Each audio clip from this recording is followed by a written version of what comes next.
Sebenarnya politik kampus ni dia taklah banyak sangat perbezaan dengan politik yang kita biasa nampak dekat parlimen yang biasa diutarakan oleh mana-mana wakil rakyat. Tapi politik kampus ni dia punya skop lebih kecil dan lebih fokus kepada pelajar sebenarnya. Cuma setiap daripada wakil ataupun wakil pelajar tu mereka ada agenda mereka tersendiri. Ada yang ingin menjadi perwakilan pelajar sebabkan pemikiran ataupun ingin membawa beberapa adab ataupun ilmu baharu dalam sesebuah parti.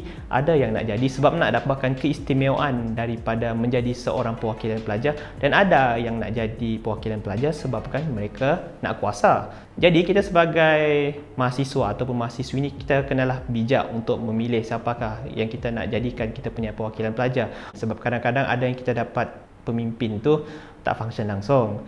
Dalam universiti, ada juga nak dikatakan satu istilah yang kita boleh panggil sebagai permainan kroni. Sebenarnya kroni ni dia mesti ada dekat mana-mana.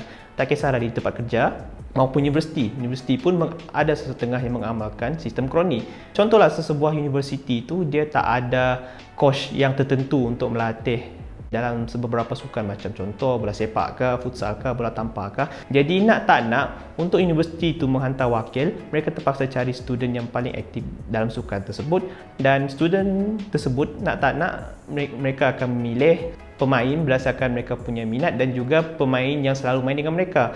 Sebab kalau nak pilih junior yang dikatakan bagus tapi kalau tak ada kroni dengan mereka tak boleh go juga. Kemudian dalam kroni ni ada jugalah yang kita boleh panggil sebagai sistem hierarki dia, yang mana ada setengah benda yang dalam universiti tu bila kita nak pinjam, kita terpaksalah nak isi borang ni, isi borang tu, isi ni bagai-bagai kan. Tapi ada beberapa orang dalam universiti yang mana mereka mempunyai satu special ability yang mana bila mereka nak meminjam barangan daripada pihak universiti tu, mereka tak payah nak sign in borang sebab orang yang mengurus barang tersebut dah kenal mereka. Maksudnya kalau mereka dah nampak muka orang ni dan orang ni minta barang, maksudnya oh tahu dah orang ni sangat serius nak buat benda.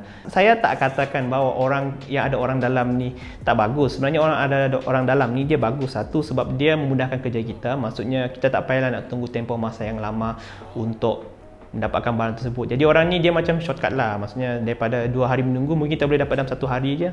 Itu adalah kebaikan dia lah. Tapi kadang-kadang ada orang yang pandai salah guna kuasa lah. Kadang-kadang bila program tu dijalankan last minute, last kita yang tak ada terlibat ni juga tiba-tiba disuruh untuk ni sebabkan kita ada kabel dengan orang dalam. Jadi itu sebenarnya satu benda yang tak bagus lah, sebab kita punya barang, jadi kita punya tanggungjawab lah untuk handle program tu sampai jadi. Tahukah anda, kebanyakan daripada ahli politik yang ada pada zaman sekarang, ya yang kita nampak dekat parlimen tu, kebanyakan daripada mereka bermula dengan politik mahasiswa ataupun mahasiswi.